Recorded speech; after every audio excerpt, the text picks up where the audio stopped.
আসসালামু আলাইকুম প্রিয় শিক্ষার্থীবৃন্দ, আশা করছি তোমরা প্রত্যেকে ভালো আছো এবং সুস্থ আছো। ফিজিক্স সেকেন্ড পেপারের চ্যাপ্টার 5 অর্থাৎ তাড়িৎ চৌম্বক আবেশ এবং দিক পরিবর্তী প্রবাহ এই চ্যাপ্টারের ধারাবাহিক আলোচনা শুরু করেছিলাম। যারা ফেসবুকে দেখছো বা যারা ইউটিউব চ্যানেলে দেখছো প্রত্যেককে আমি বলবো, যারা প্রথম দুইটা ক্লাস করো নাই অবশ্যই এই দুইটা ক্লাস আগে করবা। আজকে এই চ্যাপ্টারের 3 নম্বর ক্লাস ধারাবাহিক আলোচনা চলছে। 3 নম্বর ক্লাসে তোমাদের প্রত্যেককে স্বাগতম।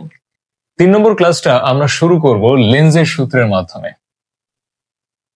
লেন্জের সূত্র যারা দ্বিতীয় ক্লাসটা যারা করেছো তারা ডেফিনেটলি এটা জানো যে দ্বিতীয় ক্লাসটা আমরা শেষ করেছিলাম ফ্যারাডের সূত্র এবং অঙ্ক দিয়ে, আর এরপরে আমরা শুরু করছি এখন লেন্জের সূত্র। অ্যাকচুয়ালি লেন্জের সূত্র কিন্তু ফ্যারাডের সূত্র নিয়েই কিন্তু লেন্জ বেসিক্যালি কথা বলেছেন। ওনার নামটা একটু বড়, হেনরিক ফ্রেডরিক ইমিল লেঞ্জ, সংক্ষেপে লেঞ্জ। তো এই ভদ্রলোক বেসিক্যালি ফ্যারাডের সূত্রকেই কিছুটা ম্যানিপুলেট করে বা ফ্যারাডের সূত্র সম্পর্কে আরো এক্সট্রা ইনফরমেশন উনি আমাদেরকে দিয়েছেন। সো লেন্জের সূত্রটা হচ্ছে কিরকম, উনি বলতে চাচ্ছেন যে যখন তুমি ইনডিউসড ইলেকট্রোমোটিভ ফোর্স পাবা, মানে আবিষ্ট তড়িৎচালক বল বা আবিষ্ট তড়িৎ প্রবাহ পাবা, তো এই যে দণ্ডচুম্বককে বারবার বদ্ধ কুণ্ডলীর কাছে আনা নেওয়ার কারণে তুমি এখানে ইনডিউসড ইলেকট্রোমোটিভ ফোর্স বা ইনডিউসড কারেন্ট পাচ্ছ। Okay fine. তো লেন্জ বলতে চাচ্ছেন এই যে আবিষ্ট তড়িৎচালক বল বা আবিষ্ট তড়িৎ প্রবাহ, এরা মানে আবিষ্ট হওয়া মাত্রই যে কারণে আবিষ্ট হয়েছিল সেই কারণকে বাধাগ্রস্ত করবে। বুঝতে পারলে বিষয়টা? বিজ্ঞানী লেন্জ বলতে চাচ্ছেন এই যে আবিষ্ট তড়িৎচালক শক্তি বা আবিষ্ট প্রবাহ, এদের একটা ধর্ম বা একটা স্বভাব হচ্ছে, আমি বলবো বাজে স্বভাব, সেটা হচ্ছে আবিষ্ট হওয়া মাত্রই যে কারণে আবিষ্ট হয়েছে সেই কারণটিকে বাধাগ্রস্ত করে। মানে আমরা জানি যে এই বদ্ধ কুণ্ডলীটা, এর মধ্যে কোনো কারেন্ট, ইনডিউসড কারেন্ট ছিল না, কোনো কিছুই ছিল না। এই দণ্ডচুম্বককে আমরা বারবার আনা নেওয়া করেছি, ফলশ্রুতিতে এখানে যে চৌম্বক ক্ষেত্র, সেই চৌম্বক ক্ষেত্রের চৌম্বক ফ্লাক্স টাইমের সাথে সাথে চেঞ্জ হয়েছে, এবং চৌম্বক ফ্লাক্স যখন টাইমের সাথে সাথে চেঞ্জ হয়েছে সেখানে ইনডিউসড ইলেকট্রোমোটিভ ফোর্স চলে আসছে। এটা হচ্ছে ফ্যারাডের সেকেন্ড ল, তড়িৎ চালক শক্তি আবিষ্ট হয়েছিল অ্যাজ ওয়েল অ্যাজ তড়িৎ প্রবাহ আবিষ্ট হয়েছে, কিন্তু আবিষ্ট হওয়া মাত্রই যে কারণে আবিষ্ট হয়েছিল সেই কারণটিকে বাধাগ্রস্ত করেছে। মানে তুমি যখন এটাকে কাছে আনতে চাইবা তখন এখানে একটা তোমাকে বিকর্ষণ করবে, কাছে আসতে দিবে না। মানে এখানে একটা ফেক নর্থ পোল ক্রিয়েট হয়ে যাবে যখন তুমি কাছে আনতে চাইবা, কারণ তোমাকে তো বাধা দিতে হবে, তাই না? লেন্জ বলেছেন যে কারণে সৃষ্টি হয় সেই কারণকে বাধাগ্রস্ত করে। তাহলে তুমি যদি দণ্ডচুম্বককে কাছে আনতে চাও তখন তোমাকে বাধা দিতে হলে এখানে একটা সমমেরু স্থাপন করতে হবে, একটা সমমেরু সৃষ্টি হবে, ফেক একটা সমমেরু সৃষ্টি হবে যাতে তোমাকে বিকর্ষণ করে বাধাগ্রস্ত করা যায়, তোমার গতিটাকে হ্যাম্পার করা যায়। আচ্ছা, সিমিলার কেসটা যদি ধরো যে আমি কাছে আনবো না, আমি দূরে নিয়ে যাব চুম্বককে, তখন আবার কি হবে? তখন যেহেতু তোমাকে বাধা দেওয়াটাই আমার উদ্দেশ্য, তখন আমি আবার এখানে কি করব? আমি এখানে একটা ফেক একটা সাউথ পোল ক্রিয়েট করে বসে থাকবো যাতে আমি তোমাকে আকর্ষণ করতে পারি। মানে আমি যে কারণে সৃষ্টি হয়েছি সেই কারণকে বাধা দেব। কোন কারণে সৃষ্টি হয়েছি? দণ্ডচুম্বকের আপেক্ষিক গতির কারণে আমি সৃষ্টি হয়েছি। এখন আপেক্ষিক গতি বলতে আসা যাওয়া, আসতে গেলে বিকর্ষণ করব, একটা সমমেরু সৃষ্টি করে বসে থাকবো, আবার চলে যেতে গেলে আমি আকর্ষণ করব, একটা বিপরীত মেরু সৃষ্টি করে বসে থাকব। তো এই যে সমমেরু সৃষ্টি করে বসে আছে বা বিপরীত মেরু সৃষ্টি করে বসে আছে, তাও যদি তুমি এটাকে কাছে আনতে চাও তাহলে তোমাকে অবশ্যই যান্ত্রিক শক্তি এবং স্পেসিফিক ভাবে বললে তোমাকে গতি শক্তি ব্যয় করতে হবে, এবং এই গতিশক্তি বা যান্ত্রিক শক্তি কিন্তু পরবর্তীতে ওই বদ্ধ বর্তনীতে তড়িৎচালক শক্তি আবিষ্ট করবে এবং সেখান থেকেই কিন্তু তুমি আবিষ্ট তড়িৎ প্রবাহ পেয়ে যাবা। কথাগুলো গভীর মনোযোগ সহকারে শুনতে হবে। মানে আমরা যে কারণে সৃষ্টি হচ্ছে সেই কারণকে বাধা দিচ্ছি, ফাইন, স্টিল আমি যদি এটাকে কাছে আনতে চাই, চুম্বককে কাছে আনতে চাই, তাহলে আমাকে যান্ত্রিক শক্তি বা গতি শক্তি ব্যয় করতে হবে জোরপূর্বক। ধরো তোমাকে কেউ বাসায় ঢুকতে দিবে না, দরজা বন্ধ করে রেখেছে, কিন্তু তুমি স্টিল জোরপূর্বক ঢুকতে চাচ্ছ, তাহলে তোমাকে কি করতে হবে? তোমাকে দরজা ভেঙে শক্তি খরচ করে যান্ত্রিক শক্তি ব্যয় করে ঢুকতে হবে। সিম্পল সেরকমই এখানে একটা ব্যারিয়ার দিয়েছে, বিকর্ষণ করেছে, তারপরও তুমি আসতে চাচ্ছ, তাহলে তোমাকে গতিশক্তি বা যান্ত্রিক শক্তি ব্যয় করতে হবে। আর ব্যয়িত যান্ত্রিক শক্তি কিন্তু এই কুণ্ডলিতে তড়িৎচালক শক্তি উদ্ভূত করবে, সেখান থেকে ইনডিউসড কারেন্ট তুমি পেয়ে যাবা। এবং নিয়ে যাওয়ার সময়ও তাই, একইভাবে শক্তি ব্যয় করতে হবে, সেখান থেকে তড়িৎচালক শক্তি হবে। তো হিসাব করে দেখা গেছে যে তোমার এই যে ব্যয়িত যান্ত্রিক শক্তি বা গতি শক্তি যেটাই বলো, সেটা হচ্ছে তোমার আবিষ্ট তড়িৎচালক শক্তির সমান। তার মানে লেন্জের সূত্র শক্তির নিত্যতা মেনে চলে। ওকে, অনেকে মনে করতে পারে যে আমি যে তাহলে এই যে বিকর্ষণ করলে আমি তো দণ্ডচুম্বককে কাছে আনতে পারবো না, তাহলে আমাকে এক্সট্রা এনার্জি ব্যয় করতে হবে, এনার্জিটা হয়তো বা লস হচ্ছে, এখানে হয়তো কনজারভেশন ল মেনে চলছে না। না, অ্যাবসলিউটলি নট দ্যাট। হিসাব করে দেখা গেছে যে তুমি যে এনার্জিটা ব্যয় করছিলা, ওই এনার্জিটা এখানে যে ইনডিউসড ইলেকট্রোমোটিভ ফোর্স আবিষ্ট তড়িৎচালক শক্তির সমান, এক্সাক্ট সমান। তাহলে কি হচ্ছে যে কোনো ধরনের শক্তি অপচয় হচ্ছে না। তুমি যে যান্ত্রিক শক্তি ব্যয় করে তাকে জোরপূর্বক কাছে আনতেছিলা, সেই যান্ত্রিক শক্তিটা আবিষ্ট তড়িৎচালক শক্তির সমান। এ থেকে কিন্তু বলা যায় যে লেন্জের সূত্র শক্তির নিত্যতা মেনে চলে। এই কোশ্চেনটা মাঝে মাঝে 2 মার্কে আসে যে লেন্জের সূত্র কি শক্তির নিত্যতা মেনে চলে, ব্যাখ্যা করো, অথবা লেন্জের সূত্রের ভৌত তাৎপর্য ব্যাখ্যা করো। Almost similar answer. এতক্ষণ যে আলোচনা করেছি এখান থেকে তুমি লিখতে পারবা সুন্দরভাবে। 2টা কোশ্চেন মনে রাখবা, লেন্জের সূত্র কি বা এর ভৌত তাৎপর্য কি, আর লেন্জের সূত্র কি শক্তির নিত্যতা মেনে চলে। ইয়েস, মেনে চলে। আচ্ছা, নেক্সট টপিকে যাওয়া যাক। 3 নম্বর ক্লাসে আমরা আছি এই চ্যাপ্টারের। তো তাড়িৎ চৌম্বক আবেশ নিয়ে আমরা কথা বলছি। তাড়িৎ চৌম্বক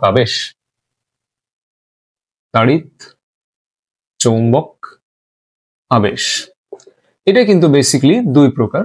একটা হচ্ছে তোমার স্বকীয় আবেশ, আরেকটা হচ্ছে তোমার পারস্পরিক আবেশ, self induction, mutual induction. Actually আবেশ বলতে আমরা যেটা বুঝি যে একজনের দ্বারা অন্যজন ইনফ্লুয়েন্সড হবে, সেখানে ইলেকট্রোমোটিভ ফোর্স আসবে বা ইনডিউসড কারেন্ট কিছু একটা আমরা পাবো। তাহলে সেলফ ইন্ডাকশনটা কি? তো আজকে আমরা এখান থেকে স্বকীয় আবেশের আলোচনাটা শুরু করব। আমি তোমাকে একদম টেক্সট বুক ল্যাঙ্গুয়েজটা বলবো না, আমি তোমাকে এমন ভাবে বলবো, এমন ভাবে প্রেজেন্ট করব, এমন ভাবে সহজ করে তোমাকে রিপ্রেজেন্ট করব যাতে করে তুমি কনসেপ্টটা ক্লিয়ার হইতে পারো, দীর্ঘদিন মনে রাখতে পারো। কিন্তু আমি যদি তোমাকে টেক্সট বুক ল্যাঙ্গুয়েজ লেখাই বা টেক্সট বুক ল্যাঙ্গুয়েজ দিয়ে আমি তোমাকে বলি, তুমি এটা মনে রাখতে পারবা না, কনসেপ্ট ক্লিয়ার হবে না, বেসিক ডেভেলপমেন্ট হবে না। সো আমি তোমাকে এমন ভাবে বলবো যাতে তোমার কনসেপ্ট বিল্ড আপ হয় যে না, হ্যাঁ, জিনিসটা আসলে এরকম। তো এখন আমরা পড়বো স্বকীয় আবেশ বা সেলফ ইন্ডাকশন। এই বিষয়টা কি?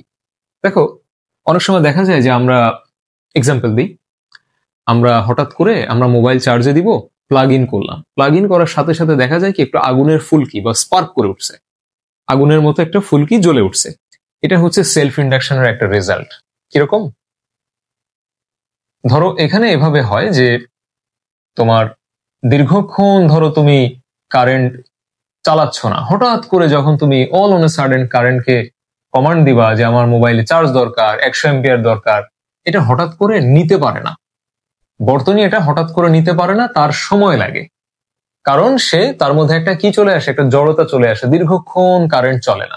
হঠাৎ করে তুমি চাচ্ছ 100 অ্যাম্পিয়ার, সে সাথে সাথে প্রস্তুত হয়ে পারে না। তো মাঝখানে তার মধ্যে এই যে নিজের মধ্যে একটা জড়তা বা আবেশ সৃষ্টি হয়ে থাকে, এটা হচ্ছে স্বকীয় আবেশ, মানে নিজে নিজে থেকে আবেশিত হয়ে থাকে। আবার ধরো দীর্ঘক্ষণ ধরে তোমার বাসায় টিভি চলতেছে, হঠাৎ করে তুমি টিভিটা অফ করে দিলা, কমান্ড তো দিয়ে দিলা, কিন্তু এখানে যে 200 অ্যাম্পিয়ার অনেকক্ষণ ধরে চলতেছে, হঠাৎ করে জিরো হতে গেলে সে কিন্তু সাথে সাথে জিরো হতে পারে না, তার একটু সময় লাগে। জিরো হতে গিয়ে তার মধ্যে একটা উচ্ছিষ্ট একটা কারেন্ট তৈরি হয়ে বসে থাকে হঠাৎ করে যখন তুমি কমান্ড দিলা। সো ওই কারেন্টটাই বেসিক্যালি এই যে স্পার্ক করে, আগুনের ফুলকির মতো জ্বলে ওঠে। সো এটাকে প্লাগ ইন করলেও এটা হতে পারে, প্লাগ আউট করলেও হতে পারে, বিশেষ করে পুরনো যদি সুইচ বোর্ড থাকে সেটাই বিষয়টা বেশি দেখা যায়।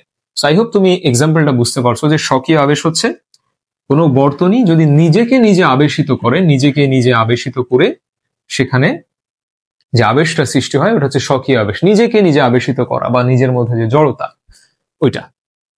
তো এখান থেকে সূত্র পাওয়া যায়, সেটা হচ্ছে যে এই স্বকীয় আবেশের ক্ষেত্রে যে তোমার যে ফ্লাক্স, সে ফ্লাক্স হচ্ছে তড়িৎ প্রবাহের সমানুপাতিক। তো সেখান থেকে পাওয়া যায় ফাই সমান সমান এল আই। এল হচ্ছে স্বকীয় আবেশ গুণাঙ্ক, যেটার একক হচ্ছে মনে রাখবা হেনরি। হেনরি একক হচ্ছে হেনরি। ওকে, তো যদি পাক সংখ্যা এন হয়, পাক সংখ্যা কুণ্ডলীর পাক সংখ্যা এন হলে তখন তুমি লিখতে পারবা এন ফাই সমান সমান এল আই। এটা একটা সূত্র। আচ্ছা, এবার ফ্যারাডের সেকেন্ড ল কি বলেছে? ফ্যারাডের দ্বিতীয় সূত্রটা আমাদেরকে শেখাইছে ই সমান সমান minus D phi by DT. কেন মাইনাস, এটা আগের দিন কিন্তু কথা হয়েছে। যে মাইনাসটা আসলে সেই মাইনাস যে ইলেকট্রোমোটিভ ফোর্স ফ্লাক্সের পরিবর্তনকে বাধা দেয়। লেন্স কিন্তু এটাকেই মডিফাই করছে, যে কারণে সৃষ্টি হয় সেই কারণকে বাধাগ্রস্ত করে।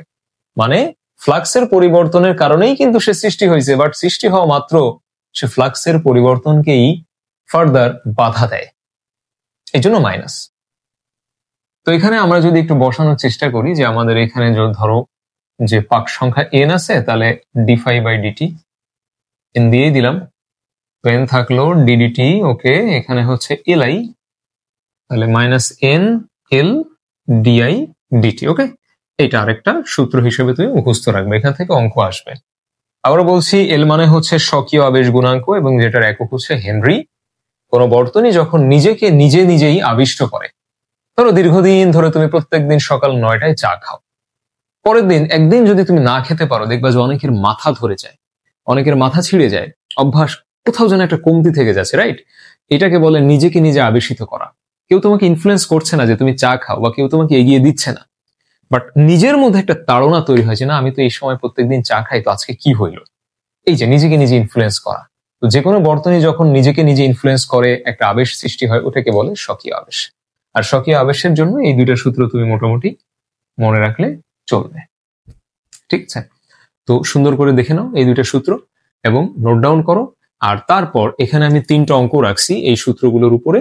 এখন আমরা এই সূত্রগুলোর উপরে আমরা প্রবলেম সলভ করব। এই 3টা প্রবলেম অবশ্যই এখন তোমার খাতার মধ্যে তুলে ফেলো।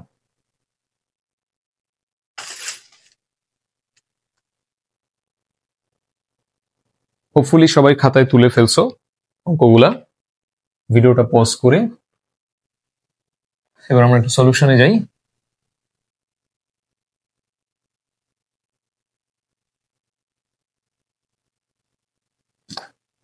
সবাই ক্যালকুলেটর নিয়ে রেডি হয়ে যাও, আমিও ক্যালকুলেটর নিয়ে আসছি।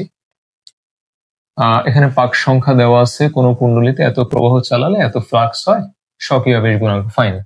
এন ফাই সমান সমান এল আই, সবকিছু দেওয়া আছে। এল সমান সমান এন ফাই বাই আই। তো এখানে এন এর ভ্যালু হচ্ছে 100, ফাই 0.2, আই হচ্ছে 4 অ্যাম্পিয়ার। কত আসতেছে? 5 হেনরি। ওকে, এটা হচ্ছে প্রথমটা, সোজা। নেক্সট 2 সেকেন্ডে ফ্লো এত থেকে এত হচ্ছে, এত ভোল্ট তড়িৎচালক শক্তি আবিষ্ট হয়, স্বকীয় আবেশ গুণাঙ্ক এই সমান সমান পাক সংখ্যা নাই যেহেতু, তার মানে minus L into dI by dt. Okay, E দেওয়া আছে হচ্ছে 20 ভোল্ট, মাইনাস এল ডিআই 2 থেকে 5 হয়েছে। আচ্ছা, তার মানে 2 থেকে 5 হয়েছে, 5 মাইনাস 2 দিব, আর ডিটি হলো 2 সেকেন্ড। ওকে, এখানে মাইনাসটা আমরা দিব না, এখানে লিখে দিব নেগেটিভ চিহ্ন ব্যতীত। মানে ইলেকট্রোমোটিভ ফোর্স তো নেগেটিভ আসতে পারে না। সো এই কারণে মানে আমরা কি করব, আমরা অঙ্কের সময় মানে মাইনাস চিহ্নটা আমরা অ্যাভয়েড করার চেষ্টা করবো। দ্যাটস ওয়াই আমরা পাশে 5 মাইনাস 2 দিলাম, আর এই মাইনাসটা দিব না, পাশে লিখে দিব ঋণাত্মক চিহ্ন ব্যতীত। অথবা তুমি এটা করতে পারো, যেখানে মাইনাস থাকলো তুমি এখানে লিখতে পারো 2 মাইনাস 5, নো অফেন্স। তুমি যদি এটা না লিখতে চাও তুমি এভাবে লিখতে পারো। ওকে, অথবা তুমি এইভাবে লিখে দিতে পারো যে 5 মাইনাস 2, ফাইন, মাইনাস দিলাম না, ঋণাত্মক চিহ্ন ব্যতীত। দুইটা অপশনই অ্যাভেলেবেল, তোমার যেটা ভাল লাগে। ওকে, এটা আসতেছে হচ্ছে 13.33 হেনরি, ঠিক আছে? সো তুমি যে কোনো একটা করতে পারো, মাইনাস আসতে দিব না, এটাই হচ্ছে ফ্যাক্ট। আর এদিক থেকে আরেকটা প্রবলেম আছে, প্রবলেমটা পড়ে ফেলো এবং অ্যান্সার গুলো করার চেষ্টা করো। এত পাকের কুণ্ডলীর স্বকীয় আবেশ গুণাঙ্ক দেওয়া আছে, এত প্রবাহ এত হলে চৌম্বক ফ্লাক্স, তার মানে এন ফাই সমান সমান হচ্ছে এল আই, ফ্লাক্স চাচ্ছে ফাই, তো এল আই বাই এন। এল হচ্ছে 20 মিলি হেনরি মানে 10⁻³ ওকে। আই মান হচ্ছে 5 অ্যাম্পিয়ার ডিভাইডেড বাই এন হচ্ছে 500, এটা আসতেছে 2 গুণ 10⁻⁴ ওয়েবার। ওকে, ফ্লাক্স যেহেতু, আর বিদ্যুৎ প্রবাহ এত থেকে এত হলে আবিষ্ট তড়িৎচালক বল, fine, minus N L dI by dt. মানে আমাদের কথা হচ্ছে আমরা মাইনাস আসতে দিব না।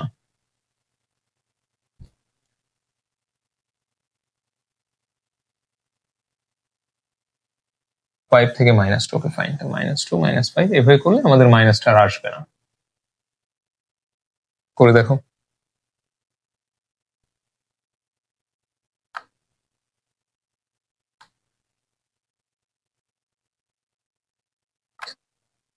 $7,000 ভোল্ট। ঠিক আছে, তো আশা করছি যে স্বকীয় আবেশ গুণাঙ্কের প্রবলেমগুলা তুমি ধরতে পারছো। খুব একটা প্রবলেম হচ্ছে না তোমার বুঝতে, আই হোপ সব ঠিকঠাক মতো ধরতে পারছো। আর একটা জিনিস শিখায় রাখি, বৃত্তাকার কুণ্ডলীর স্বকীয় আবেশ গুণাঙ্ক,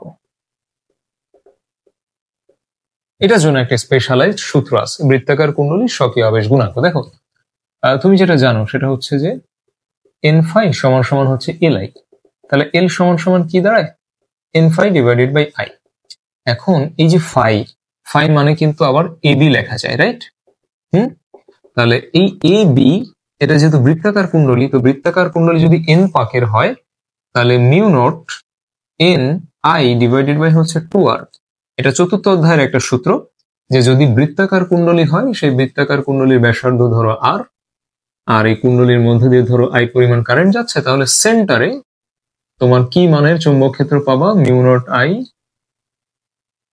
এন আই ডিভাইডেড বাই হচ্ছে 2r। এই সূত্রটা আমরা এখান থেকে পিক করলাম, pi r square mu not N I 2r into I. তাহলে কাটাকাটি করো, mu nought pi N square r divided by 2। এই সূত্রটা তুমি ডাইরেক্ট ইউজ করতে পারবা বৃত্তাকার কুণ্ডলীর জন্য, ঠিক আছে? এটা চতুর্থ অধ্যায়ের সূত্র। সো আজকের লেকচারটা এই পর্যন্ত রাখবো। নেক্সট লেকচারে হচ্ছে স্বকীয় আবেশ নিয়ে আলোচনা হলো আজকে, নেক্সট লেকচারে আমরা মিউচুয়াল আবেশ, মিউচুয়াল ইন্ডাকশন, এটা নিয়ে আমরা কথা বলবো। সো টিল দেন সবাই ভালো থাকো, সুস্থ থাকো, আল্লাহ হাফেজ, আসসালামু আলাইকুম।